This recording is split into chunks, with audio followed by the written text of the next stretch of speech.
Hi friends, ఫ్లైట్లలో washrooms ఎలా ఉంటాయి, అవి ఎలా యూజ్ చేస్తారనేది ఈ వీడియోలో చూద్దామండి. ఫస్ట్ టైం ఫ్లైట్ జర్నీ చేసే వాళ్ళకి ఇది యూజ్ అవ్వచ్చు. ప్రతి ఫ్లైట్లో కూడా ఫ్రంట్ అండ్ బ్యాక్ సైడ్ కూడా ఇలా వాష్రూమ్స్ అయితే ఉంటాయండి. డోర్ అయితే ఓపెన్ చేద్దాం. అండ్ దెన్ లోపలికి వెళ్ళినాక ప్లీజ్ లాక్ ద డోర్ ఉంటుంది. అది అట్లా అన్నాక మనకి లాక్ అయిపోతుంది.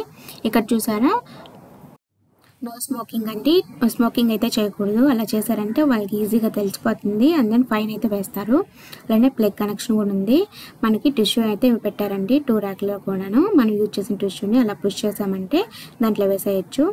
అలానే ఇక్కడ వాటర్ ట్యాప్ ఉంది, మనం హ్యాండ్ వాష్ చేసుకోవచ్చు. అక్కడ సోప్ అది అలా మనకి ఆటోమేటిక్గా వచ్చేస్తుంది. హ్యాండ్ వాష్ అయితే చేసుకోవచ్చు. ఇది వచ్చేసి మనం యూజ్ చేసిన తర్వాత ఆ ఫ్లష్ కొట్టామంటే ఈజీగా రిమూవ్ అయిపోతుంది.